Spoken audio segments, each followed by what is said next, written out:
Assalamualaikum warahmatullahi.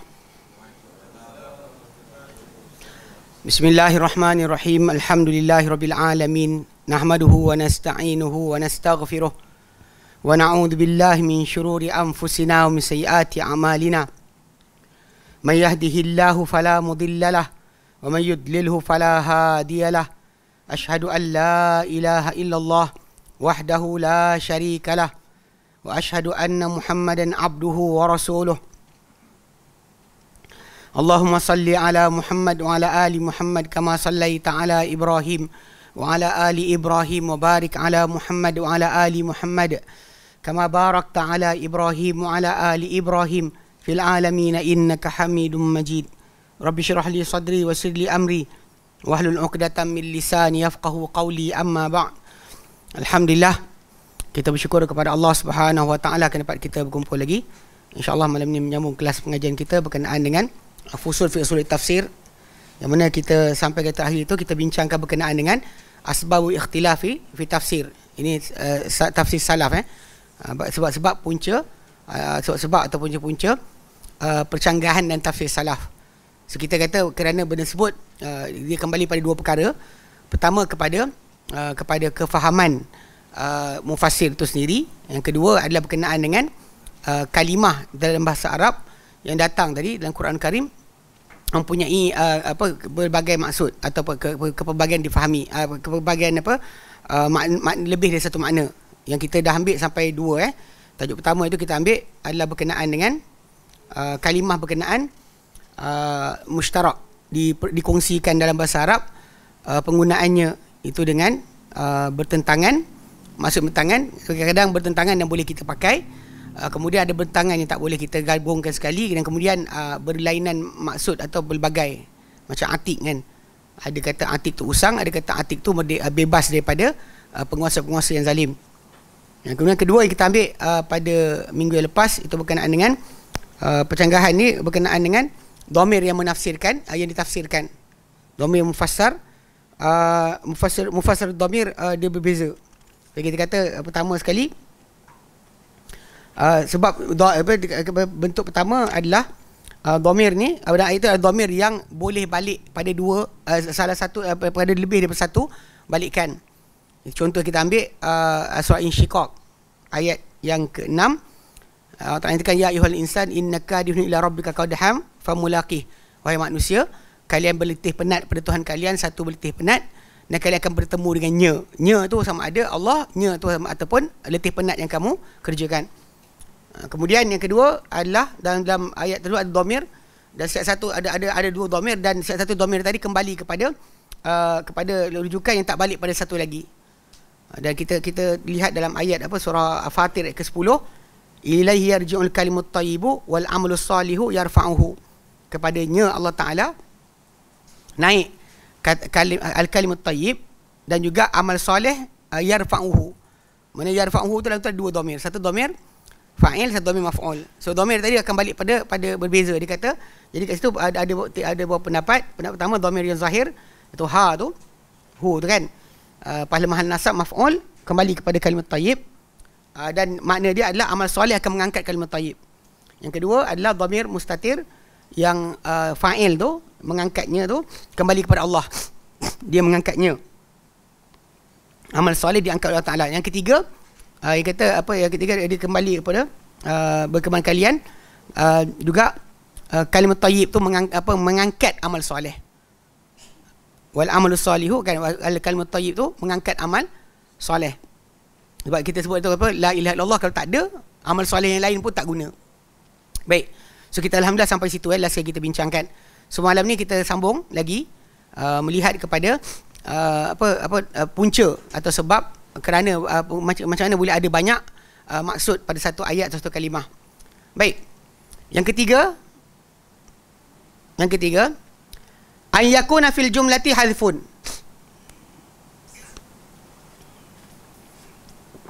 Bahawa dalam ayat tersebut, dalam jumlah ayat berkenaan, ada pemadaman, mana hadaf. Ya, hadaf ni sebenarnya penggunaan dalam bahasa Arab macam perbualan kita biasa pun.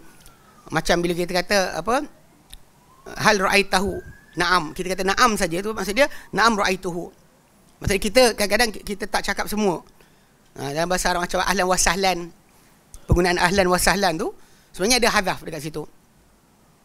Ada yang dihazaf daripada ayat tersebut. Macam bismillah dengan nama Allah apa? Macam saya pegang, saya mula dengan nama Allah. Itu maksud dia mesti ada hazaf. Ni bagi kita ada kefasihan dalam bahasa Arab, memang hazaf itu adalah benda biasa berlaku.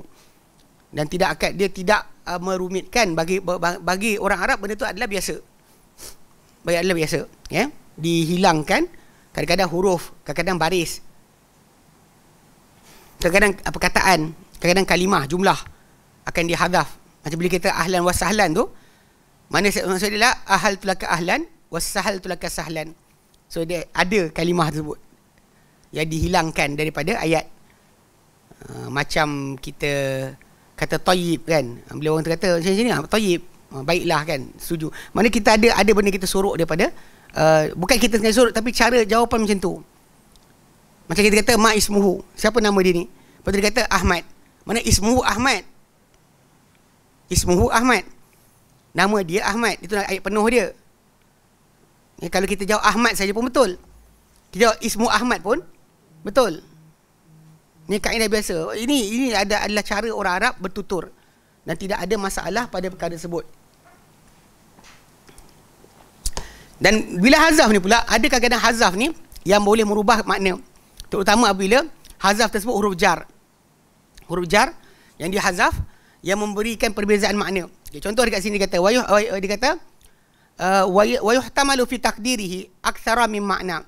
Mana berjadi dalam jumlah tu ada hazaf dan berkebaran kalian pada takdir dia, mana yang disembunyikan tu lebih dari satu makna. Contoh ni pun nampak.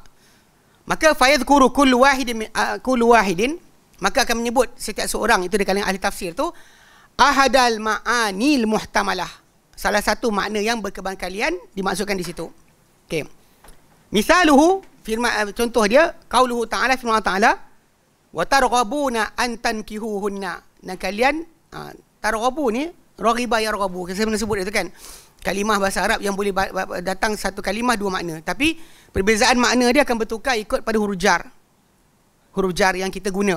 Macam saya kata raghibtu fi hadha, saya suka benda ni. Atau raghibtu an hadha, saya tak suka benda ni. Perbezaan dia adalah fi atau an. Fi atau an. Kalau saya kata raghibtu fi atau raghiba fi, maksud dia suka. Raghiba an, maksud tak suka. Okay. Dia ayat dia kalau itu surah An-Nisa ayat 127. Okay, kalau kita buka ayat tersebut, kita baca ayat itu dan kita nak tengok maksud dia. Okey. Allah nyatakan a'udzubillahi minasyaitonir rajim. Wa yastaftunaka fin nisa, dan mereka minta fatwa engkau hai Muhammad mengenai wanita. Qulillahu yuftikum fihin, katakan hai Muhammad, Allah beri fatwa, beri bimbingan, beri penjelasan mengenai mereka. Mereka, bukan Nabi, Allah sendiri. Wa yusla alaikum fil kitabi, dan juga Allah Ta'ala yang menjelaskan kepada kalian apa dibaca pada kalian dalam kitab. Fi yataman nisa, pada anak-anak yatim perempuan. Anak-anak yatim perempuan. Sebab ini kes dia pasal zaman dahulu, bila ada orang dia ada pak saudara ke, dia ada sepupu ke, dia ada adik-beradik ke, terutama sepupu lah, kes sepupu.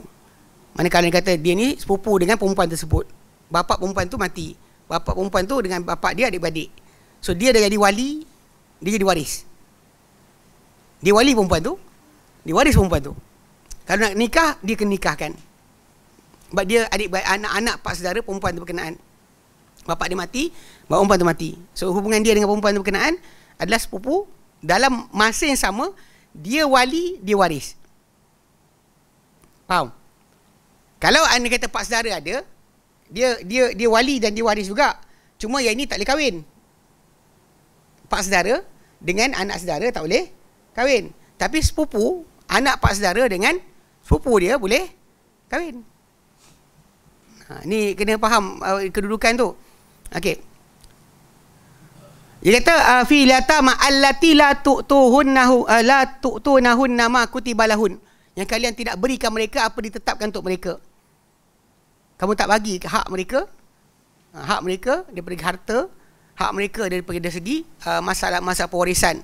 Jadi kes dia pasal lelaki akan dapat banyak lah biasa banding perempuan. Perempuan kalau seorang dapat setengah, kalau bapak dia mati, mak dia mati, dapat setengah. Kalau dia kata dia ramai 2/3, so baki tu akan pergi pada waris lelaki yang terdekat.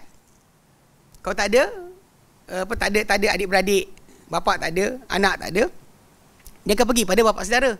Bapa saudara tak ada, anak pak saudara itu sepupu. Dia kata yang tidak akan boleh berikan mereka apa ditetapkan untuk mereka. Wa targhabuna an tankihuhunna. Demikian, dan kalian ingin untuk nikahi mereka atau tak nak nikahi mereka. Sebab kalau dia kata perempuan tu nikah dengan orang lain, harta yang dia jaga, tu anak yatim harta yang dia jaga akan pergi pada orang yang kahwin tadi, suami dia, keluarga sana. Tak ada dekat kita. Kalau kita kahwin dengan sepupu kita tadi, kita ulang bahagian kita ada, bahagian dia pun kita pegang. Nampak? Bahagian dia, setengah harta tadi dia dapat. Bahagian satu lagi kita pegang. Dua-dua kita pegang. Dekat sini Allah Ta'ala kata, kalian tak mahu berikan hak, tak beri lagi hak mereka, tapi kalian ingin atau tak ingin nikahi mereka. Wal mustad'afina minal wildan, demikian juga yang golongan lemah di kalangan anak-anak. Maksudnya tak ada, yang tak berupaya untuk menguruskan harta, masih kecil lagi, kalian jadi wali, kalian jadi waris. Antaqumu lil yatama bil qist, yang Allah Ta'ala pesan adalah hendaklah kalian melaksanakan pada anak-anak yatim dengan saksama. Jangan buat tak adil pada mereka. Pasal kes tadi lah, kalau nak kahwin macam nak tambah harta. Faham tak? Dia kahwin sepupu dia dapat harta. Kalau dia kata tak nak kahwin, so apa dibuat? Kekalkan dalam jagaan dia ke? Tak nak pulangkan harta tersebut? Ini soalan yang dimunculkan. Jadi dua-dua kedudukan tadi, sama ada orang tu nak kahwin kahwin dengan sepupu dia tu, ataupun tak nak kahwin dengan sepupu dia, tetap dekat situ dia kena berlaku adil kepada wanita tersebut. So kat sini pada tajuk ayat tadi, misaluhu qauluhu ta'ala, contoh firman Allah Ta'ala, wa targhabuna an tankihuhunna, dan kalian ingin atau tak ingin nikahi mereka. Fa fi muta'alliqi targhabuna taqdiran, pada berkaitan ta'alluq itu huruf jar yang berkaitan dengan kalimah targhabuna tu, takdiran ada dua pengertian atau dua maksud. Dua pengertian tersembunyi. Al-awwalu, yang pertama, targhabuna fi nikahihinna, yang kalian ingin untuk nikahi mereka. Wa hadha qaulu Aisyah wa Ubaidah. Ini kata-kata Aisyah juga Ubaidah. Okey, ini pertama mana dia kata fi. Nampak fi. Kemudian yang kedua, watar allati al-athani targhabuna an nikahihinna, yang kalian tak suka untuk menikahi mereka, tak nak nikahi. Okey, wa hadha qaulul Hasan, ni kata-kata Hasan Al-Basri. Pasal balik pada asal dia akan relate kepada layanan kita. Pasal dia dua tu tadi, kalau dia kahwin kan dia dapat semua harta yang ditinggalkan oleh bapa anak yatim tadi akan kembali kepada dia. So dia akan pegang harta tersebut. Tapi kalau nikah anak yatim tadi dengan orang lain, maka harta tu akan pergi ke sana. Tak ada lagi bawah jagaan dia. Ini sudut asal. Jadi dekat situ yang dimaksudkan, yang dikehendaki Allah Ta'ala, tak kira kamu tak suka nikahi mereka atau suka nikahi mereka, kalian tetap kena berlaku saksama. Sebab tak boleh dibuat mereka sedemikian. Hanya kerana kalian nak pegang terus harta tersebut bawah jagaan kalian. Ialah dalam pengurusan kan, terutama kalau benda tu ladang, benda tu ternakan kan, kadang-kadang benda tersebut akan ada hasil. So hasil yang datang balik tadi boleh dapat kepada orang yang menjaga. Faham Penjaga akan ada hak untuk ambil bayaran pengurusan dan sebagainya. So soalan kat sini tanya, jadi erti kata lain, duduk mana keadaan sekalipun, kamu suka nikahi mereka, tak suka nikahi mereka, tetap kalian kena saksama kepada mereka. Itu maksud yang dikehendaki dalam ayat berkenaan. Tapi targhabuna tadi boleh maksud suka, boleh maksud tak suka. Punca sebab hazaf an ke fi. Sebab dalam tu hazaf dia an ke fi? Kalau hazaf an, maksud dia tak suka. Kalau hazaf fi, maksud dia suka. Ingin. Ingin atau tak ingin. Itu maksud dia. Jadi kat situ kalau kita kata kita jumpa perbezaan pendapat di kalangan ahli tafsir dekat situ, dia bukan kerana benda tersebut adalah apa, ya, dia pasal dia kembali pada penggunaan bahasa Arab pada kalimah berkenaan. Dia memang mempunyai lebih daripada satu maksud. Cuma dalam kes ni, walaupun kita kata bunyi itu macam suka tak suka, tapi tajuk dia tetap sama. Ia berkaitan dengan masalah janganlah suka kamu atau tak suka kamu tadi menyebabkan kamu tidak berlaku sama kepada mereka. Kalau dia kata contohnya macam apa? Macam kes kata kononnya nak jadi dah isteri dia, so dia pun telan siap-siap harta berkenaan. Tak boleh. Ataupun tak suka, saja tak nak bagi kahwin. Susahkan perempuan tu untuk kahwin. Orang nak pinang buat tak tahu, buat tak layan. Salah juga. Sebab harta yang dimiliki oleh anak yatim tadi adalah harta dia, bukan harta kita. Tak boleh kita ambil harta tersebut kerana nak menguruskan, nak dapat untung, kita saja sorokkan ataupun sengaja buat tak dengar, tak sedar hak dia. Ini antara benda besar lah pada zaman orang Arab zaman dahulu, terutamanya dan zaman kita sendiri pun sebenarnya memang tajuk bab berkenaan harta anak yatim ni banyak orang culas. Tak nak tengok. Kalau yang terdekat kita tengok, Allah alam lah, yang macam kes apa? Kes yang apa, family yang Pajero Sport terbalik dan langgar dengan Myvi berlumba. Yang anak ada tu kan. Itu contoh paling mudah lah dapat kita lihat kelang kabut. Semua berebut sebab siapa jaga anak tadi, si ada bayaran, ada allowance. Bapak dia letakkan tabung macam tu. So berebut lah. Ini berebut, belah mak dia berebut dengan belah bapak dia berebut nak jaga budak berkenaan. Lepas tu duit orang sumbang habis, hilang. Ni kena jaga sikit. Harta anak yatim ni sangat besar. Dan ini kalau ni kata zaman dahulu memang antara benda dari concern Islam tak boleh kita ambil. Tak kata wala taqrabu malil yatim illa billati ahsan. Yang kamu dekati harta anak yatim kecuali apa yang untuk kebaikan yang terbaik untuk dia. Bukan untuk kamu, untuk dia. Apa untung untuk dia, kamu buat. Apa tak untung untuk dia, tak boleh buat. Itu asas. Ya? Macam mana?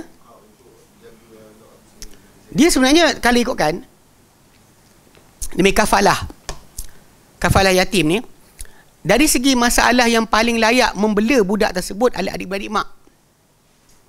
Adik-beradik mak. Pasal dia lebih serupa dengan mak budak tersebut. Kalau mereka nak, mereka biasanya dalam kes berlaku macam kematian sebagainya, kalau perebutan benda, dia akan letak macam tu. Kalau mak tak ada, dan pergi pada adik-beradik mak dulu sebelum pergi pada adik-beradik bapak sebenarnya. Tapi tanggungan hidup mesti dikeluar oleh adik-beradik bapak. Ingin jaga. Sebab apa? Sebab faraid yang akan dapat harta adik-beradik bapak, bukan adik-beradik mak. Adik-beradik bapak yang akan dapat harta. Kalau budak tu mati, yang akan dapat tanggungan dekat harta yang budak tu tinggalkan adalah adik-beradik bapak dia, bukan adik-beradik mak dia. Adik-beradik mak bukan waris.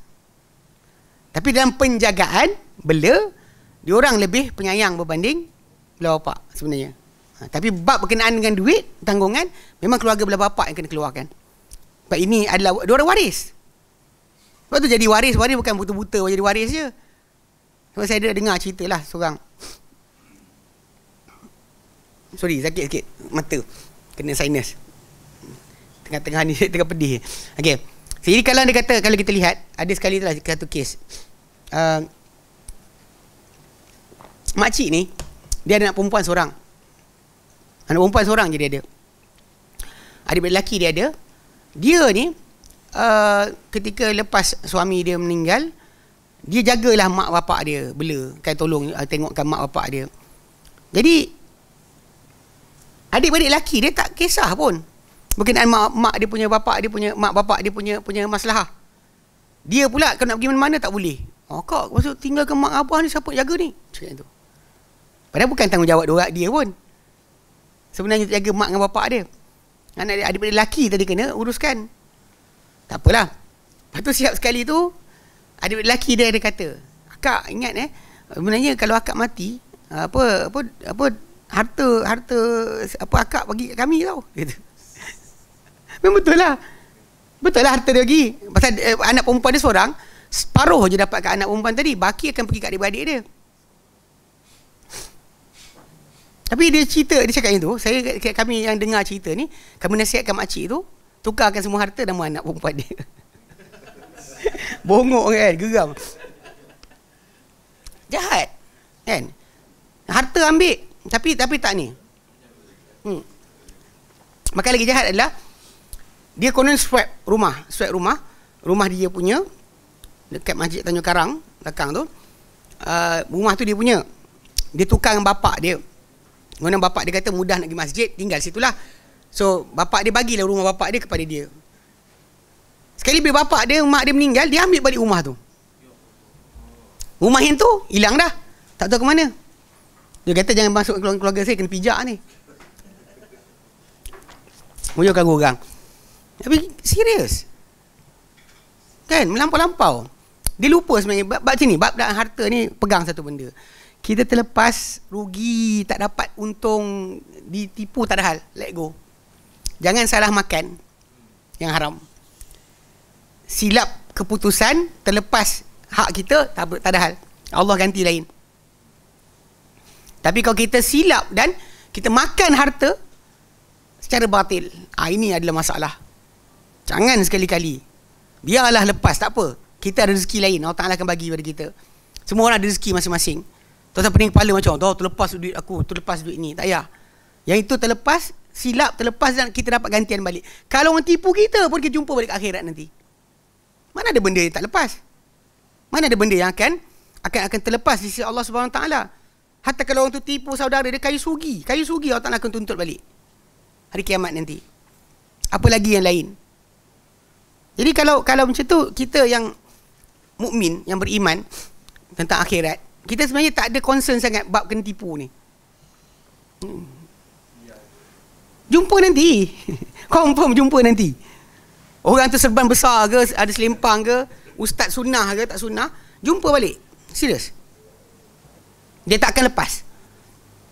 Ingat hadis muflis. Kan orang tu datang dengan puasa, dengan solat, dengan zakat, maki orang ni, pukul orang ni, caci orang ni, ambil harta orang ni, kan akan dia ambil kebaikan dia pulang balik pada orang yang dia aniaya. Mana awak akan rugi? Awak tak rugi apa? Berbanding awak dapat balik duit awak di sini, tapi habis pada bukan-bukan, kan, dapat duit beli apa, PlayStation. Contohnya lah kan. Dan tapi kalau dapat kat sana, itu kekal abadi. Membantu kita untuk ranking atau kedudukan kita di syurga.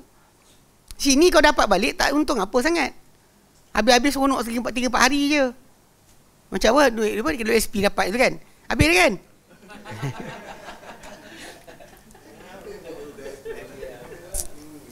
Habis je. Tak ada pun. Contohlah. Sebab tu kita bukannya kita lemah untuk mendapatkan hak kita. Bukan kita bodoh kan, tapi kena kita percaya akhirat. Sebab tu kita tak kisah benda tadi. Lentong tipu, jumpa sana. Sebab tu kalau terlepas dan silap, terlepas lebih baik dia silap termakan. Sebab termakan awak akan jumpa balik ke akhirat nanti. Walau satu sen akan tuntut dari Allah Subhanahu Wa Taala. Okey, baik. Okey, fafil awwali. Okey, pada yang pertama, pendapat pertama adalah saratir raghbatu fi zawajihinna. Jadi, keinginan untuk kahwin pada mereka, kahwin dengan mereka. Mana kamu anaya mereka, tak adil daripada mereka sebab kamu nak kahwin dengan mereka, sebab kamu nak harta mereka. Wa fi tsani, pada kedua, sirna ghairu marghubin fihinna. Jadi mereka ni kamu tak nak kahwini. Tapi dalam sama masih juga kamu anaya mereka. Tapi kalau tak nak kahwin pun, tapi lepaskanlah harta mereka, bukan harta kamu. Itu maksud yang dikehendaki dalam ayat berkenaan ayat 127 surah An-Nisa. Okey. Okey, wa mithluhu qauluhu ta'ala, seumpama juga firman Allah Taala. Firman Allah Taala, wa adallahu Allahu ala ilmin. Dalam surah Al-Jathiyah ayat 23. Dan Allah Taala sesatkan dia di atas pengetahuan. Tapi pengetahuan tu nampak tergantung. Apa maksud pengetahuan tadi? Allah Ta'ala sesatkan dia di atas pengetahuan, dalam keadaan dia berpengetahuan, ataupun kerana pengetahuan Allah Ta'ala sesatkan dia. Okay, dia kata kat sini, qila fi marji'i ilmin qaulani. Dikatakan pada tempat rujukan kembali ilmu tu. Allah Ta'ala sesatkan dia di atas ilmu. Ilmu tu kembali kepada siapa? Ada dua pendapat. Al-awwalu, yang pertama, ala ilmi minal abdi bi dhalalihi. Di atas pengetahuan daripada hamba tu tentang kesesatan dia. Mana walaupun dia tahu dia sesat, dia buat juga. Mana dengan pengetahuan, bukannya sesat dalam keadaan jahil, sesat dalam tahu. Mana dia sedar dia buat. Sebab tu bila orang yang kita kata buat jahat dan sedar ni lagi dahsyat daripada orang buat jahat tak sedar. Yang jahil tadi boleh masuk ke dalam apa yang Allah Ta'ala sebut, apa suruh kita doa, Rabbana la tu'akhidna in nasina aw akhtana. Wahai Tuhan kami, Engkau ambil hukum ke atas kami kalau kami lupa atau kami tersilap. Boleh dapat kat situ. Sebab Allah Ta'ala bagi tahu doa tadi pasal dia nak ampunkan kita di atas apa yang kita tersilap atau terlupa. Kan? Jadi apa? Pasal Nabi dalam hadis yang lain Nabi kata, inna tajawaza an ummati. Allah Ta'ala tidak ambil kira ke atas umatku al khata' wa nisyan wa mastukrihu alaih. Kesalahan Allah Ta'ala ambil hukum ke atas umatku, kesilapan, kelupaan dan apa dipaksa ke atasnya, apa benda yang force ke atas dia, Allah Ta'ala kata takkan ambil hukum ke atas dia. Jadi basically kita faham kat situ. Tapi bila manusia tadi yang Allah Ta'ala murka kepada dia adalah orang yang buat jahat dan dia tahu. Dia buat jahat dan wahum ya'lamun. Macam Allah nyatakan tentang orang apa Bani Israel.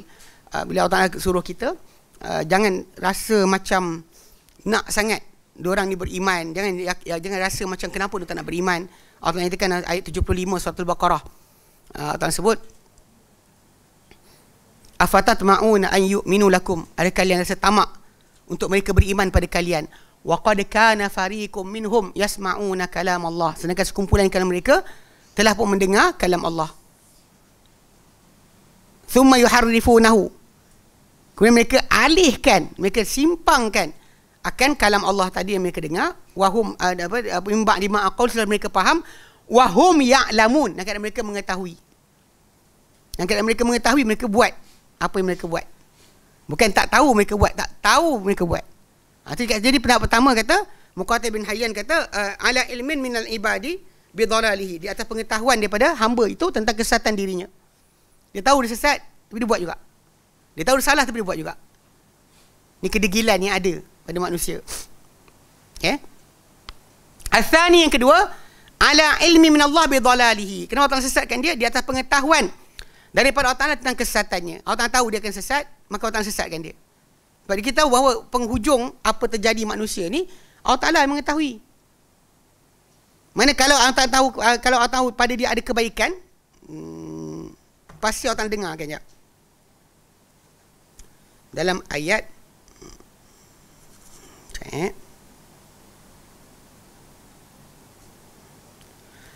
Al-Anfal 23. Contoh. Nak faham supaya nampak sikit.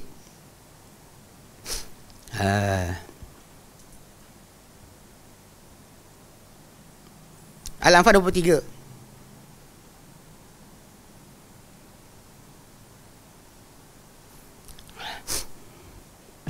Ya, lihat jap. Kita ada buka Quran.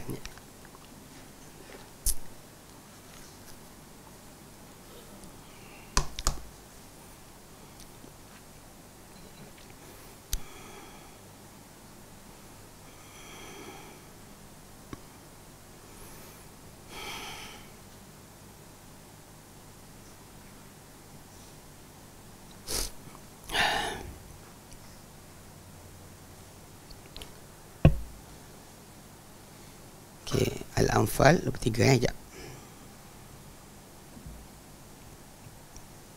Supaya kita nampak faham apa maksud yang dikatakan Mana Allah Ta'ala sesatkan di atas pengetahuan yang Allah Ta'ala ada tentang dia. So Allah Ta'ala amat-amat mengetahui. Mana kalau Allah Ta'ala tentukan suatu perkara, pasti ada sebab Allah Ta'ala tentukan. Bila Allah Ta'ala tak bagi hidayah, kenapa Allah Ta'ala tak bagi hidayah? Kenapa Allah Ta'ala jadikan dia tak nampak kebenaran, kenapa tak bagi? Okay, Allah Ta'ala nyatakan dalam ayat Surah Al-Anfal ayat 23. Allah nyatakan, a'udzubillahi minasyaitonirrajim. Inna syarrad dawabi indallah. Sungguhnya ayat 22 dulu. Inna syarrad dawab, sungguhnya seburuk-buruk binatang di sisi Allah Taala adalah as-summul bukmu, adalah yang bisu lagi, yang pekak lagi bisu. Okey, pekak lagi bisu. Alladzina la ya'qilun, mereka tidak berakal. Okey, Allah Taala kata apa? So diorang tak dengar, diorang pekak, diorang bisu. Okey. Diorang tak berakal. Soalan dia, kenapa tak bagi dia pendengaran? Kenapa tak bagi penglihatan? Walau alimallahu fihim khaira la asma'ahum. Kalau tak ketahui pada mereka ada kebaikan, pasti Allah Taala perdengarkan mereka. Dan oleh kerana tak bagi pendengar, sebab diorang tak boleh. Kalau bagi dengar juga, dia kata walau asma'ahum. Dan kumpulan ni manusia yang jadi macam ni, kalau Allah Taala bagi dengar pada mereka pun, la tawallaw wa hum mu'ridun, pasti mereka berpaling dalam keadaan mereka enggan, ingkar, tidak mahu mematuhi perintah Allah Subhanahu Wa Taala. Mereka akan pusing, berpatah balik dalam keadaan berpaling. Nampak? Kalau bagi dengar pun dia tak nak dengar. Siapa tahu? Allah yang tahu. Lepas tu ialah ayat yang tadi kita tajuk yang kita ambil tadi, ayat surah Al-Jathiyah 23 tu, wa adallahu Allahu ala ilmin. Maksud kedua dia adalah Allah Taala sesatkan di atas pengetahuan yang Allah Taala tahu, dia memang takkan beriman. Lepas tu Allah Taala tak bagi pada dia hidayah. Kalau kita punya jangkaan, manalah tahu kod-kod, kita jangan silap faham. Ilmu kita betul, ada kebarangkalian betul atau salah, tapi ilmu Allah tidak akan silap sama sekali. Pasti Allah SWT mengetahui mana betul, mana yang tak jadi, akan tahu yang tak jadi. Bila Allah tak bagi tu, memang dia tahu kenapa tak bagi. Ini satu benda yang kita faham, kita nak rasakan apa? Segala apa yang berlaku pada diri kita, pada masyarakat kita, pada orang sekeliling kita, bila kita lihat benda tu berlaku, kalau kita faham tentang kedudukan Allah Ta'ala, takkan silap, kita akan relax. Tak ada pening kepala, tak ada macam sekian, apa salah. Kita akan faham, ini qadar Allah Ta'ala. Kita nasihatkan, baiki. Tapi untuk kita ubah, dia tak boleh. Tapi kita nak ubah, macam itulah dia. Tapi kita akan buat kerja. Kalau kita tahu, kita akan redha dengan keputusan Allah Ta'ala. Yang Allah putuskan untuk berlaku pada dia, pada kita, pada siapa saja. Tapi kalau kita tak faham tentang hak Allah Ta'ala, tidak akan disoal apa Allah Ta'ala buat, dan kita akan start lah. Kenapalah, inilah, kan ni, kan tu. Dia kata. Ni faham Okey, sudut dia. Baik. Okey, itu yang ketiga. Alhamdulillah, habis tu. Okey, dia kata, wa hadha qaul Ibn Abbas, ini kata-kata Ibn Abbas. So, jadi sudut asal perbezaan mereka tadi pasal ada hadaf. Ada hadaf itu ilmu siapa? Tak tahu ilmu, tak disebutkan ilmu siapa. Tapi kalau kita maksud pada pertama pun ada dalil lain dalam Quran yang menyokong. Kalau kita masuk kedua pun ada dalil dalam Quran yang menyokong. Maksud pertama atau kedua, okey? Keempat.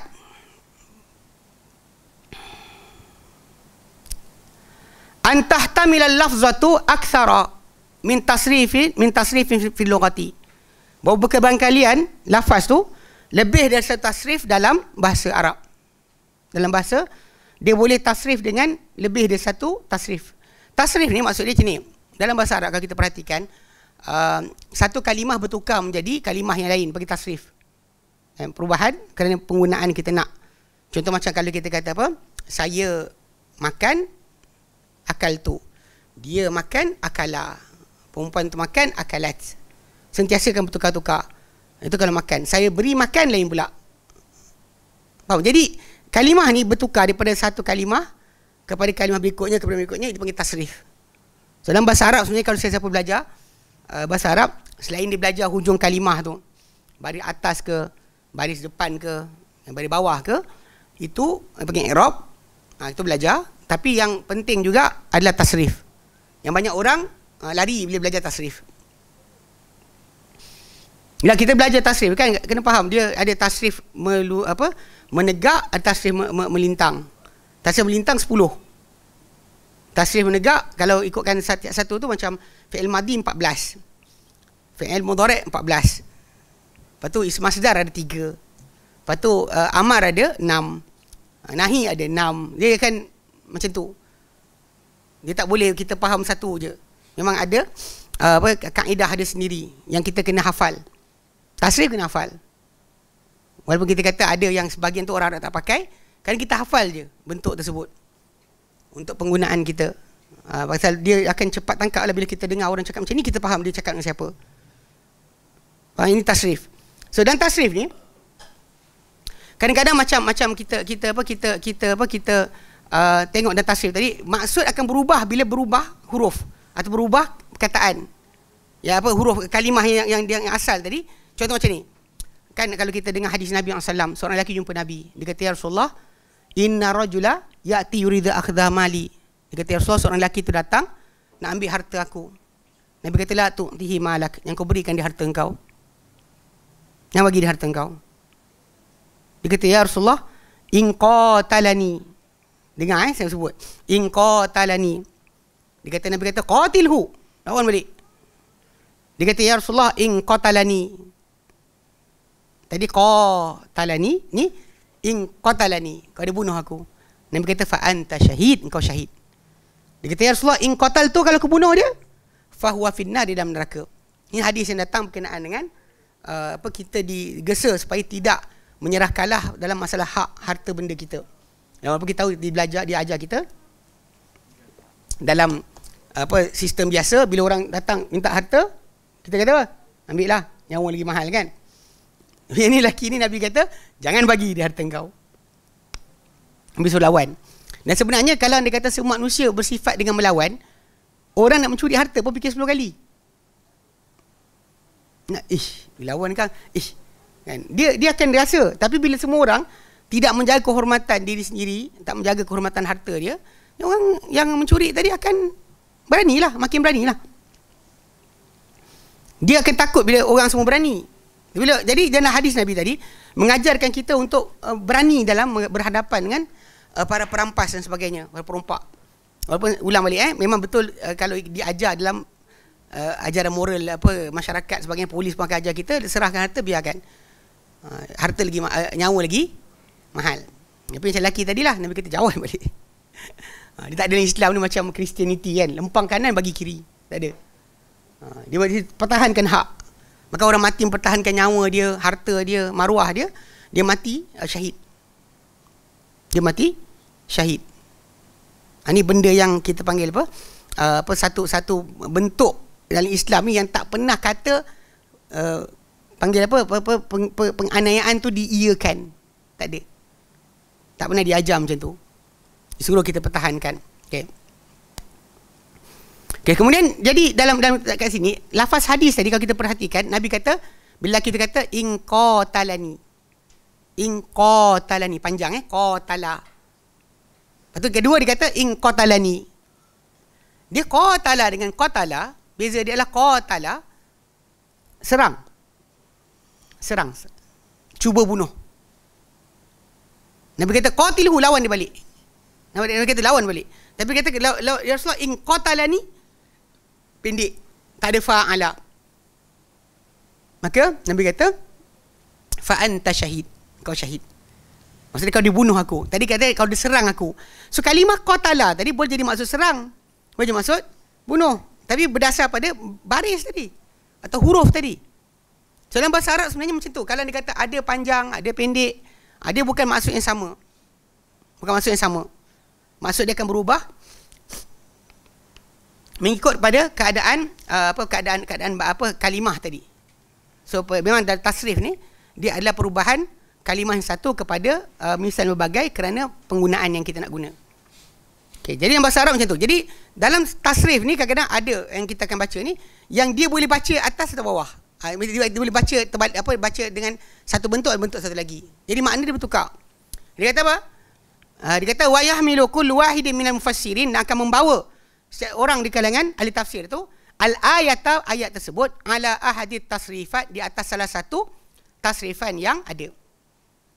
Yang ada dibaca ikut huruf kalimah tadi, tasrif A atau kena tasrif B. Okey. Misaluhu, contoh dia. Lafzatu yudarra fi ayati fi qaulihi ta'ala, lafaz yudarra dalam ayat surah Al-Baqarah 282, ayat utang. Ayat utang, kan? Wala yudarra katibun wala syai', dan tidak yudarra ni dia kata apa? Fatasrifu ya kalimah yudara pasal dia ada tad'if. Tad'if maksud dia ra dia double. Kalau kita pecahkan ra tu kepada dua, dia akan ada beza. Yudariru atau yudararu. Yudariru atau raru. Dalam bahasa Arab macam ni. Bila saya kata yadribu atau yudrabu. Yadribu dia memukul, yudrabu dia dipukul. Tu nampaklah. Yadribu, yudrabu. Tapi problem dia, kalimah darara, yudariru, dia punya baris mudhari' dia sama. Yudariru atau yudararu. Dia tak ada beza. Kalau kita dalam yang sulasi, yang 3 huruf, dia akan ada beza. Sebab sulasi punya huruf mudhara'ah dia, ya atau hamzah atau ta atau nun tu, dia akan berbaris atas sentiasa. Contoh, kataba yaktubu. Kataba yaktubu. Kalau kita tukar kepada ditulis, dia akan tulis yuktabu. Tak ada masalah lah. Kita nampak lah yuktabu. Tapi kalau 4 letter, dia tak baris atas dah. Dia baris depan. Contoh, akrama yukrimu. Yukrimu. Akrama memuliakan, yukrimu. Kan? Tapi kalau orang tu dimuliakan, yukramu. Kita boleh beza hanya dengan second last letter je. Yukrimu dia memuliakan, yukramu dia dimuliakan. Apa beza dia? Ri dengan ra je. Yukrimu, yukramu. Macam tu dengan masalah kalimah yudar. Kat sini. Kalau yudaru, yudara, kan? La yudara katibun wala syai'. Yudara tu boleh jadi yudariru atau yudararu. Problem dia mana satu? Sebab kat sini ayat ni pasal orang yang menjadi penulis bagi hutang. Dan juga saksi bagi hutang, dia tak boleh dimudharatkan dengan apa-apa tajuk. Sepatutnya dia tidak bertanggungjawab kecuali dengan tulisan dan penyaksian saja. Adapun untuk ditekan dia, disalahkan dia, tak boleh. Itu maksud pertama lah. Okay. So dia kata fatasrifu lafzatu yudara tahtamilu antakuna, dia berkebarangkalian untuk jadi yudararu, wa tahtamilu antakuna yudariru. Yudararu tu dia dimudharatkan, yudariru dia memudharatkan. Tak baris tu. Baris depan atau baris atas atau baris bawah je. Tapi problem dia bila kita dah tad'if, fi'il tu darra, ra double, satu mati, satu hidup. Dia tak boleh. Dia tak boleh tukar. Dia mesti baris macam tu. Jadi kita nampaklah baris dia mana satu. Cuma ahli tafsir sendiri akan faham ikut A atau B. Okey, saya kata maka tasrif lafaz yudara tahtamilu berkebarangkalian antakuna yudararu, okay? Wa tahtamilu antakuna yudariru. Dia memudharatkan, dimudharatkan atau memudharatkan. Okey. Fa 'ala al-ihtimal al-awwali, kalau ikut kepada kebarangkalian pertama. Kebarangkalian pertama, yakunu an-nahyu, jadilah larangan waqi'an 'ala an yudarra bil katibi wasyahid. Jadilah larangan kat situ ke atas untuk tidak jangan ke atas pemudharatan penulis dan juga saksi. Mana jangan dimudharatkan, jangan larangan memudharatkan saksi ataupun tukang tulis. Tak boleh saman dia pula. Awak je saksi, saman awak. Awak tulis, saya saman awak. Tak boleh lah. So, dia hanya tukang tulis. Dia hanya saksi. So tak boleh dia dalam kes tersebut, dalam kes contoh hutang orang tu diantarkan, dia cuma datang untuk iyakan atau tidak aja. Bukan dia disalahkan. Kalau dia kata benda macam ni dibuat, asyik disalahkan, semua orang tak jadi saksi. Semua orang tak nak jadi penulis bagi kes hutang. Macam juga orang asyik salahkan doktor kan. Jadi kita tak nafikan, memang ada doktor yang cuai. Tapi kalau anda kata semua orang boleh saman doktor, siapa nak jadi doktor? Jadi kes je saman. Saman pasal apa kecuaian doktor. Jadi sebab tu kenapa Nabi SAW letakkan garis panduan, contoh kata doktor yang boleh disalahkan adalah yang tidak diketahui beramal dengan perubatan. Nabi kata man tatabbaba walam yu'lam lahum bitib. Barang siapa yang mengubat dengan tak diketahui tentang dirinya boleh mengubat, fahuwa dhamin, dia kena jamin apa-apa jadi kerosakan, cacat apa dan sebagainya kepada pesakit, maka dia kena tanggung. Ertinya kalau orang tu memang seorang doktor yang terkenal, diketahui, kalau berlaku kematian ke apa, salah tak? Taklah. Ni yang pelik, ada orang pergi kata doktor pun salah. Gila. Tak boleh lah macam tu. Macam ni kat sini. Kalau anda kata hasil saksi kena, saksi pula kena. Tukang tulis kena. Dan siapa nak jadi tukang tulis? Siapa jadi saksi? So habislah orang akan lari daripada bertanggungjawab untuk perkara tersebut. Sebab tu tak boleh iaitu larangan yang terjadi ke atas memudaratkan terhadap penulis dan juga saksi. An-darara yaqa'u 'alal katibi wasyahid. Itu kemudaratan itu akan terjadi ke atas penulis dan juga saksi. Mana dia dimudaratkan. Maka memudaratkan Okey, wa hadha qaul Ibn Abbas, ini kata-kata Ibn Abbas, wa Mujahid bin Jabr, Atha bin Abi Rabah, wa Ikrimah, wa Dhahhak, wa Suddi, wa Rabi'. Okey, semua ni pendapat yang pertama. Yang kata ayat tu kata janganlah dimudaratkan penulis dan juga saksi. Okey, dimudaratkan Sedangkan yang kedua yudariru, memudaratkan. Qatala yuqatilu, darara yudariru, bunyi yudariru. Second last dia baris bawah. Okey, huruf depan dia sama, yu. Qatala yuqatilu, yuqatilu yuqatalu, sama je. Habis kat sini pasal ra dia double, tak boleh tunjuk, tak nampak baris dia. Okey, jadi kat sini kalau ikut kebenaran kedua, yakun nahyu, akan terjadi larangan, waqi'an ala an yudarra an yadurra al-katibu wasyahid. Itu terjadi bahawa daripada memudaratkan si penulis dan juga saksi. Saksi ni jangan memudaratkan orang dengan penyaksian dia, dan penulis pun macam tu juga, jangan memudaratkan orang dengan tulisan dia. An-darara yaqa'u minal katibi wasyahidi. Pemudaratan itu datang dari atau terjadi daripada si penulis dan juga si saksi. Diberikan dia, kan suruh tulis macam tu. Jangan dia memudaratkan orang dengan tulisan dia atau penyaksian dia. Wa hadha qaulu Tawus, ini kata-kata Tawus bin Kaisan al-Yamani dan Hasan al-Basri dan juga Qatadah bin Di'amah as-Sadusi. Ni apa dia punya penjelasan situ. Baik. Okay, wa mithluhu, contoh yang sama, dan firman Allah Ta'ala dan Quran surah Al-Baqarah 233. Sama macam tu juga hukum, apa pengertian dia. Dalam ayat 233 surah Al-Baqarah, qauluhu Ta'ala, yang firman Allah Ta'ala dalam surah Al-Baqarah ayat 233, wal walidatu yurdi'na auladahunna haulaini kamilaini liman arada an yutimma ar-radha'ah. Dan ibu-ibu yang menyusukan, ibu-ibu melahirkan tu menyusukan anak dia 2 tahun sempurna bagi siapa-siapa yang nak menyempurnakan penyusuan.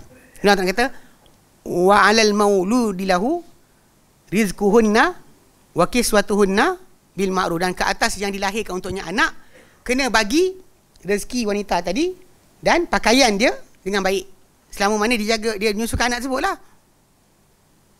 Lepas tu Allah Ta'ala sebut kan, dia kata la tukal nafsun illa usaha, tapi tak ditanggungkan satu nyawa kecil apa keupayaannya. Kemudian la tudarra walidatum biwaladiha, tidak ini apa dia, dimudaratkan. Ini pendapat pertama ibu dengan anak dia yang lahir. Yang anak yang lahir dia kena susah payah, kena apa, tanggung apa yang tak patut dia tanggung.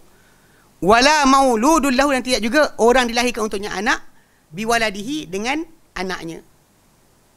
Ni pendapat pertama kata janganlah anak tu menyebabkan dia orang dimudaratkan. Mana tak kira sama ibu tadi, suami tu tinggal tak nak bagi nafkah dan sebagainya, ataupun si bapa tadi dalam masalah kena bayar macam-macam lebih daripada keupayaan yang dia sepatut tanggung, hanya kerana anak yang lahir tadi. Tak boleh lah. Mana tidak dimudaratkan ibu dengan anaknya, tidak juga dimudaratkan orang dilahirkan untuknya anak itu si bapa dengan anaknya. Di other side adalah La tudarra walidatun biwaladiha, tidak memudaratkan. Tak boleh memudaratkan si ibu akan anaknya. Tak boleh, dia pula enggan pula tak nyusukan sebagainya, memudaratkan anak tersebut. Macam tu juga si bapa pun tak boleh memudaratkan anak dia dengan tak nak usahakan cari ibu susu lain untuk anak tersebut kalau dia kata ibu tak nak menyusukan. Dia tak boleh memudaratkan anak tersebut. Anak tu kena dapat perhatian. Nampak tak? Jadi kalimah tudarra tu dia boleh dua-dua. Sebab kes dia pasal kalau kita buka tasrif dia, ra tu kita doublekan balik pada asal, dia boleh jadi tudariru atau tudararu. Kalau tudariru dengan maksud memudaratkan, tudararu dimudaratkan. Okey? Baik, ada soalan?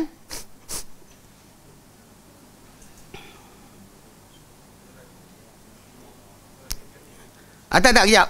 Benda ni tak ni lah. Saya masih nak muntah pun ada. Kena stop awal hari ni kelas. Okey, soalan ni tak apa. Apa?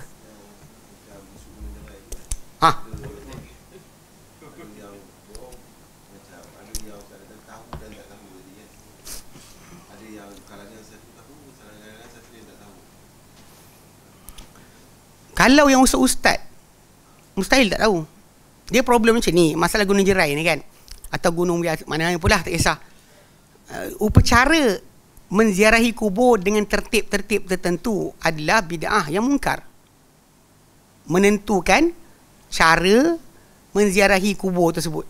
Masa ini yang berlaku sama. Sebab tu nama, kalau kita tengok antara bercakap tu, dia sebut nama Ahmad bin Isa Al-Muhajir. Isa Al-Muhajir ni daripada dia lah keturunan Bang Alawi ni datang. Yang Yaman ni. Yang Habib-Habib ni, yang gelar-gelar pakai gelar-gelar ni kan. Syatiri ke Aidit ke apa. Pakai nama dia lah. Dan dia ni sebenarnya Isna Asyariah. Yang datang ke Yaman daripada Iraq. Dia Isna Asyariah, maksud dia Syiah. Bukannya Sunni. Cuma bila datang ke Yaman, tengok orang Yaman bermazhab Syafi'i, diorang pun tukar. Buat gaya Syafi'i. Tapi dalam masa dia masukkan sekali ritual yang asalnya diorang tak buat. Orang Yaman tak ni, dia masukkan bab kubur tadi, tertib kubur ni kan, mandi dulu dekat sungai syurga, kemudian naik atas pentas ni, solat 2 rakaat, kemudian pergi sini. Ada tertib. Kita masalah kalau dan sunnah Nabi SAW ajar kita ziarah kubur, tak ada dia macam tu. Aisyah tanya Nabi apa patut dibuat kalau ziarah kubur Baqi'. Kubur di mana ditanam para sahabat Nabi. Ditanam orang mulia-mulia di kalangan para sahabat dekat situ. Tapi bila Aisyah tanya, Nabi kata pada dia, engkau pergi ziarah tadi, engkau katakanlah, ya assalamualaikum ya ahli diral mukminin, kesejahteraan ke atas kalian, penghuni perkampungan orang beriman, negeri orang beriman, antum sahabikun, kalian dah berlalu, wa inna insyaallah bikum lahikun, dan kami terhadap kamu akan menyusul tak lama lagi. Nasallallahu lana wa lakumul afiyah, kami minta kepada Allah Taala untuk kami dan kamu keafiatan. So itu ada tertib dia. Tak ada masalah sekian-sekian. Demikian juga masalah apa? Kubur ni, penziarahan kubur ni sebenarnya pada asalnya diharamkan. Nabi suruh kita ziarah kubur untuk ingat mati, bukan minta hajat. Nabi kata dalam hadis Bukhari Muslim, dia kata, ala inni qad nahaitukum an ziyaratul qubur. Ketahuilah dahulu aku larang kamu ziarah kubur. Mana sebelum daripada peristiwa yang Nabi cakap ni, Nabi larang para sahabat ziarah kubur. Ala, ketahuilah, fazuruha. Sekarang ni ziarahlah kubur. Fa innaha tadhakirkumul akhirah, kan dia mengingatkan kamu hari akhirat. So basically, kalau pergi kubur nak ingat akhirat, maka pergilah. Jadi kalau pergi kubur nak minta hajat dunia, tak adalah. Itu masalah dia. Dan kalau kita kata macam, memang saya tahu ada apa geng-geng ni, yang sekali tu ada satu kumpulan nurse kot, pergi umrah ikut satu travel agency. Travel agency ni Said apa tak nama dia, dia bawa sambil pergi ke Mekah dan sebagainya lah, balik-balik tinggal Yaman. Sampai di Yaman, dekat kubur dekat Darul Mustafa tu, diorang bawa nurse kan tahu kan hygiene tak hygiene. Diorang suruh dia celuk tangan dalam lubang dekat kubur. Ambil debu tu, sapu-sapu, ambil berkat. Jadi nurse tu datang jumpa makcik-makcik ni, datang jumpa kami. Dia kata kami hari tu dekat sana, dekat Abdul Maut, disuruh untuk masuk tangan dalam lubang, ambil debu tanah tu. Lepas tu akak buat ke? Kami buat lah. Ni memang tak tahu, dia jahil lah macam mana. Tapi kita kata dia orang tahu sense masalah logik pada manusia ni, dia faham. Tengok macam apa ni. Kan? Bila dia pun tahu pelik macam nak kena buat benda ni. Tapi dalam sama kerana ikut orang, dia ikut je, follow kan. Follow. Ikut je orang buat, dia buat. Macam kawan-kawan kita dekat Mesir lah. Ni benda ni kalau siapa budak-budak Mesir, dia tak boleh nafikan ayat ni. Tiap kali nak pergi nak exam, diorang akan sewa bas biji pergi kubur, pergi tawasul kat kubur, doa kat kubur. Kalau nak fake Syafi'i, kalau nak exam fake, pergi kubur Imam Syafi'i. Kalau tu Imam Suyuti. Serius. Pergi jalan. Anak saudara saya, dia kata dia pergi sekali tu, dia buat diam, tak tahu kan. Lepas tu kawan-kawan dia kata, kau tak doa ke? Buat apa? Dia kira besar lah. Aku nak tahu kenapa kena doa kat sini. Anak saya kata, kenapa nak doa kat sini? Tempat paling mulia kita doa adalah masjid. Waktu paling mulia adalah sepertiga akhir malam. Yang pergi duduk situ buat apa? Tapi masalahnya benda ni dalam masyarakat kita betul. Ada yang tak tahu, ada tak tahu. Tapi masalahnya yang guru-guru ni, yang memang mengajar orang buat ni, dia tahu. Ini bukan ajaran Nabi. Ini ajaran wali. Tu dia kata, jangan tak hormat ajaran wali. Siapa hal? Apa hal kita nak hormat wali? Kita ada Nabi. Maka para sahabat Nabi SAW juga, ada kubur yang mulia daripada kubur mereka. Itu kubur Nabi SAW, dia tak buat. Kenapa kita nak kena buat? Allah, itulah maksud dia. Baik. Boleh tolong beza khurafat apa ni? Kunyit? Boleh beza khurafat apa ni? Boleh tak boleh baca. Sungguh Ustaz, boleh jelaskan maksud bid'ah dan khurafat? Khurafat bid'ah. Okey, khurafat ni, tahu khurafat tu apa? Nabi pernah sebut. Nabi Tirmizi datang hadis. Khurafat ni adalah asalnya nama seorang lelaki. Pasal isi Nabi pernah cakap pada Nabi, dia kata ka'anna hadhil qissah khurafah. Nabi kata, korang tahu tak khurafat tu apa? Nabi dia kata tak tahu. Nabi kata khurafat ni seorang lelaki yang hidup dahulu, dia kononnya dicolik oleh jin. Konon dicolik ni. Cerita kenapa nama khurafat ni benda-benda pelik ngarut. Kata khurafat sebab seorang lelaki nama khurafat ni, dia dicolik oleh jin. Kononnya lah. Kemudian duduk kat dalam jin, ditawarkan kahwin dengan mak jin, tapi lah kahwin kawan adik tak boleh juga, kahwin anak mak kan. Tak nak. Kemudian dipulangkan balik. Banyak benda dia nampak kat alam jin tadi. Kemudian bila dipulangkan balik, dia cerita balik apa dia nampak kat sana. Maka orang gelar apa saja cerita mengarut, tak masuk akal, khurafat. Pasal cerita macam cerita khurafat. Faham? Orang tu kata, ini tulang duyung, khurafat. Kan? Pasal maksud cerita dia bila benda tu luar ni. Kalau luar daripada batasan akal tapi ikut wahyu, kita kata tu wahyu. Itu wahyu. Daripada Nabi SAW, daripada Al-Quran tu wahyu. Adapun luar dari itu, dia khurafat lah. Kalau Israeliat lah. So, bila dikatakan benda berkenaan, ada cerita tambahan macam cerita Nabi Adam turun guna jerai. Atau kapal-kapal yang dipakai oleh sahabat oleh penakluk Islam untuk takluk Spanyol tu, pakai ambil daripada Kedah. Okey, benda-benda ni khurafat lah. Cerita mengarut, tak datang sumber, tak tahu datang mana. Ada PDF hilang dia kata. Ini khurafat. Tapi bila kita bina di atas khurafat tadi, perbuatan baru tu bid'ah. Kalau kita dengar cerita je, tak ada benda. Kita bina di atas benda berkenaan dengan satu upacara. Contoh, cara baru mendekat diri pada Allah Ta'ala dengan khurafat tadi.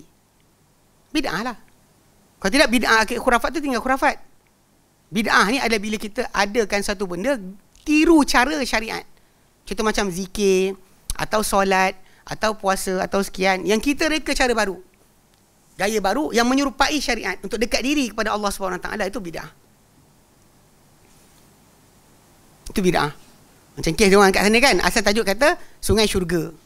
Atau tu dipanggil telaga Tok Syekh kan. Dia stop situ. Khurafat. Kemudian bila kita kata ada upacara nak kena buat, nak ziarah kubur tadi, kena ikut tertib ni. Ini bid'ah. Tak etikot pun. Ikut upacara je. Bid'ah dah. Bid'ah lah. Okay? Kalau dalam i'tiqad tadi ada berkaitan dengan masalah apa ketuhanan Allah Taala, hak Allah Taala yang dikongsikan dengan makhluk, maka syirik. Jadi syirik lah pula. Dia akan beza. Kata kita kata benda ni macam ngarut lah, macam kalau anda kata ribut berlaku bakar cili kering. Khurafatnya adalah kononnya ada hantu galah melintas. Betul lah, dia cerita. Hantu galah melintas. Lepas tu bila hantu galah melintas, jadi dia pernah buat janji. Pasal dia ni manusia asalnya, tapi jadi hantu. Ini baca bercakap dengan jin. Saya baca semua tau. Cakap dengan jin. Saya habis semua siri dia. Okay, jadi bila dia jadi tu, dia jadi jin lah, jadi hantu sebagainya. Dia ambil janji dengan anak cucu dia. Kalau anda kata dia lintas, ribut datang, bakar. Jadi dia tahu yang mak cucu dia akan elak. Dia ada macam idea macam tu. So startlah orang Melayu kita membakar cili gitu ya. Tengah-tengah tu. Dia itu tadi asal dia khurafat. Bila dia buat amalan tadi boleh syirik. Boleh sampai pada peringkat syirik. Baik mengawal angin, mengawal hujan Allah Taala. Bila dia kata bomoh ni, hantu ni, wasaklah. Lepas tu Nabi kata apa dalam satu hadis, Nabi sebut kepada para sahabat pada waktu diorang bangun pagi solat subuh kesan hujan malam tadi. Lepas tu Nabi kata para sahabat, atadruna madza qala rabbukum, kalian tahu tak apa Tuhan kalian kata? Yang kata Allah Rasulullah alam, Allah Taala dengan Rasul lebih mengetahui. Qala, dia kata Allah Taala kata asbaha min ibadi, bangun pagi dengan hamba-hambaku ini pagi ini, mu'minun bi wa kafirun, ada beriman ada kafir. Ada beriman dengan aku, ada yang kafir. Adapun siapa-siapa berkata mutirna bi fadlillah wa rahmatihi, bangsa kata kita ni dihujankan dengan rahmat Allah dan kelebihannya, fadzalika mu'minun bi wa kafirun bil kaukabi, maka itulah orang yang beriman dengan aku, kufur dengan bintang-bintang. Dan sebaliknya pula orang yang kata kita dihujankan bintang ini, maka itu orang kufur dengan aku, iman dengan bintang. Itu keadaan. Dia ada khurafat boleh jadi syirik. Ada khurafat hanya kepercayaan kita kan. Cara bunian. Tahu orang bunian asal usul apa? Kan?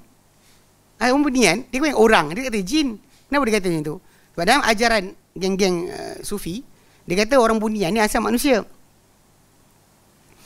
Dia pengikut Nabi. Kita tanya Nabi mana? Tak tahu Nabi mana, jangan tanya.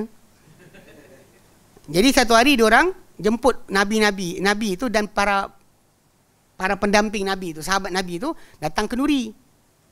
Tapi diorang sembelih kambing, petang tak perasan tersembelih anjing sekali. Tak tahu anjing dia penyimbek itu Allah Alam, tapi tersembelih sekali.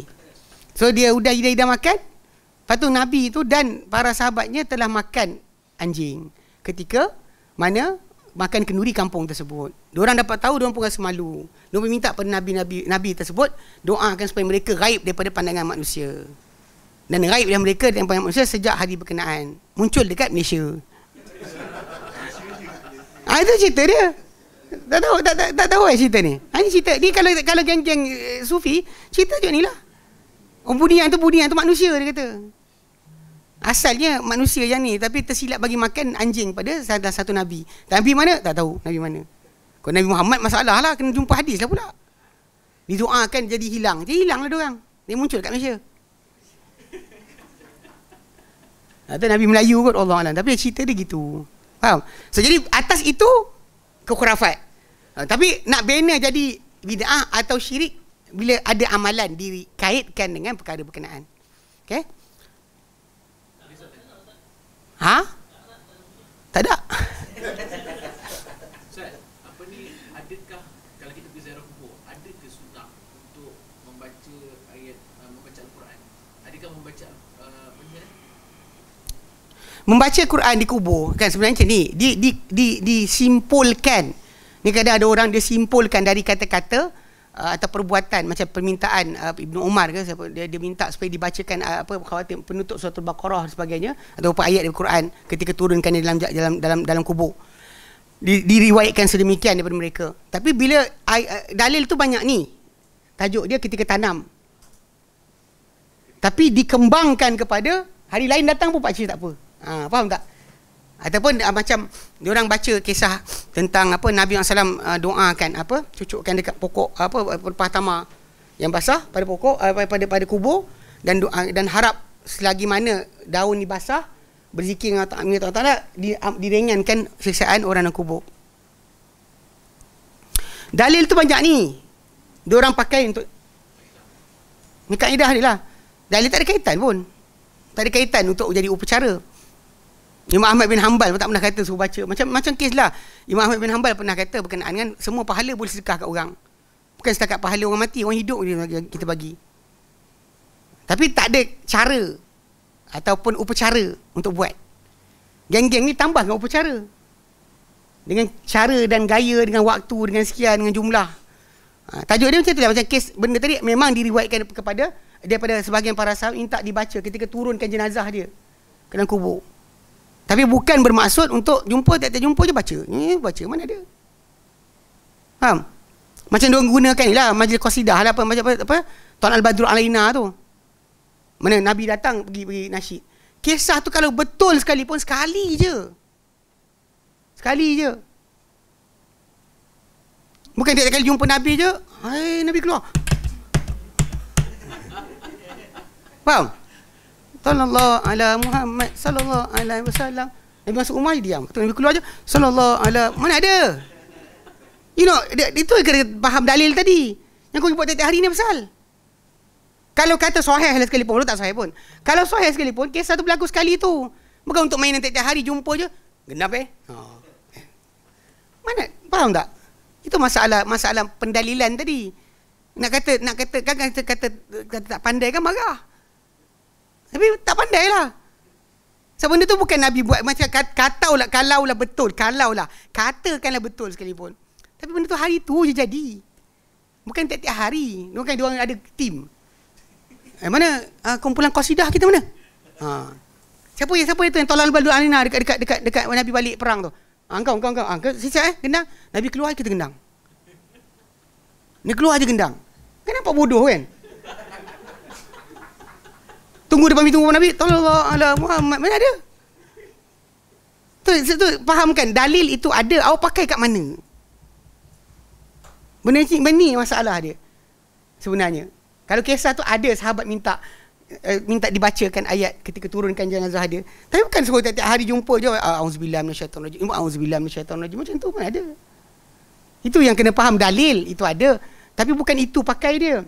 Lepas tu antara perangai ahli bid'ah adalah berdalil, mencari dalil untuk sokongan. Mana apa perangai dia ada, cari dalil apa yang sokong perangai dia. Dia bukan cari, dia kan beramal kerana dalil. Dia ada amalan, cari dalil yang agak-agak macam sipi-sipi, macam kena-kena. Dia bagi syibih dalil. Itu masalah karuah. Faham Yep. Salam tuan, tolong minta Ustaz Ali jelaskan pangkat Sayyidina Ali dengan Fatimah serta mereka. Pangkat dia, diorang mereka berdua adalah sepupu dengan anak saudara sepupu. Kan Ali sepupu Nabi. Ali kan anak Abu Talib, Nabi anak Abdullah dengan Abu Talib adik-beradik. So anak Nabi adalah anak saudara sepupu.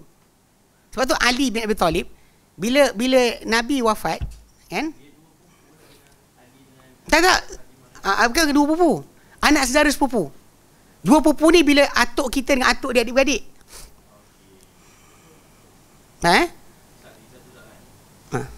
Jadi budaya orang nampak macam agama lah. Biasanya bukan gerak. Jadi cakap sikit. Allah masalah. Itu lama dah kita ulas sebenarnya. Yang macam tu. Dia cerita macam ni. Bukan. Dia actually gaya tu rekaan, mengarut. Sebab para sahabat Nabi, Abu Bakar tak pernah buat macam tu. Dia lebih sayang Nabi banding orang-orang yang pelik-pelik ni. Tak ada Abu Bakar kata, aku rasa Allahumma salli ala Muhammad. Mungkin kita, ini cerita Ibrahim pendek tu. Dan cerita Piramli. Tak? Haji Bakhil. Ingat tak waktu diorang datang jumpa kan nak Pinang? Cikgu Murni. Kata, kami datang Allahumma salli ala Muhammad. Mungkin Allahumma salli ala Muhammad. Aku tangkap. Jangan, sabar. Saya rasa Allahumma salli ala Muhammad. Pasal ni? Kan? Dia cakap sepatah je Allahumma salli ala Muhammad. Jenuh yang apa si labu dah cakap dah. Aku tangkap. aku tangkap. Pasal kita ada speech, ucapan para sahabat Nabi dalam mereka berdakwah, dalam mereka kita panggil apa, menyampaikan agama, kita boleh berselawat ke atas Nabi dengan banyaknya bila kita baca hadis Nabi sallallahu alaihi wasallam.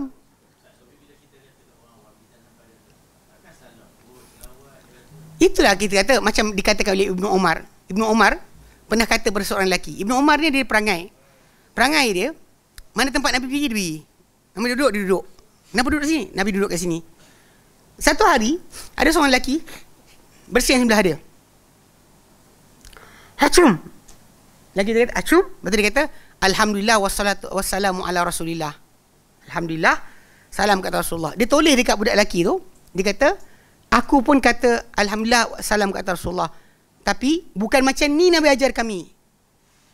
Nabi ajar kami untuk kata Alhamdulillah ala kulli hal. Mana Alhamdulillah pada semua keadaan. Mana selesai Alhamdulillah. Okay. Orang mungkin kata, apa masalah dia? Dia bersin dan salam kata Rasulullah. Problem dia adalah, kalau kena seorang lagi, hajum. Alhamdulillah rabbil alamin arrahmanir rahim maliki yaumiddin iyyaka na'budu wa iyyaka nasta'in. Al-Fatihah dia baca habis. Dia tak apa lagi. Seorang tu hajum. Al-Kahfi terus. Alhamdulillah anzala ala abli kitab wa lam yaj'al lahu iwaja. Kita macam, nampak tak? Once boleh tambah benda baik ikut akal, jahanamlah agama ni. Seorang bukan Fatihah, kan, seorang selawat lah. Hajum. Allahumma salli ala Muhammad wa ala Muhammad kama sallallahu. Nampak tak? Rosaklah agama. Apa Nabi ajar tu yang Ibnu Umar, walaupun dia suka duduk tempat Nabi duduk, berdiri tempat Nabi berdiri, solat Nabi solat, dia tegur lelaki tadi, dia kata, bukan begini Nabi ajar kami. Sebab apa? Once kita buka pintu ni, siapa tak boleh tambah? Selepas ni bersin-bersin Al-Fatihah terus. Jenuh tunggu. Nak yarhamkallah. Ya. Dia baca Al-Fatihah kot. Kita tunggu bila? Ini hak Muslim kata Muslim kan? Tajuk ni hak Muslim kata Muslim. Bila dia bersin, dia puji Allah, kita kena tarahum kat atas dia. Tak boleh kita tinggalkan. Macam dia bagi salam, kita jawab. Datang kawan ni bertambah. Ibnu Umar tegur. Macam tu keadaan dia. Tak boleh tambah kat situ. Macam tu kita macam ucapan para sahabat Nabi yang cinta Nabi lebih besar daripada itu. Tapi dia orang tak pernah pun cakap-cakap. Abu Bakar cakap je. Kan, contoh ketika Nabi wafat. Kan Nabi wafat. Apa ucapan dia? Dia kata, man kana ya'budu Muhammadan fa inna Muhammadan qad mat. Siapa bersembah Muhammad, Muhammad telah mati. Wa man kana ya'budullah, man sembah Allah, fa innal hayyun la yamut, kerana Allah Taala Maha hidup, tidak akan mati. Dia berucap depan ramai. Tak ada pun man kana ya'budu Muhammadan, Allahumma salli ala Muhammad. Fa inna Muhammadan qad mat. Allahumma salli ala Muhammad. Wa man kana ya'budullah, Allahumma salli. Mana ada? Kalau bukan tu kata alaikum bisunnati wa sunnati khulafa ar-rasyidin al-mahdiyyin min ba'di. Gigit dengan geraham Nabi kata. Tak boleh, tak ngarut. Okey, berhenti kot. Sakit dia ni. Okey, baik. Wallahu a'lam. Kita berhenti sini. Tak, sinus tak hilang lagi. Tadi macam dah hilang dah. Ni datang balik. Amin, amin. Wassallallahu ala Muhammad sallallahu alhamdulillah alamin. Sallallahu alaihi wa sallam. Assalamualaikum warahmatullahi wabarakatuh.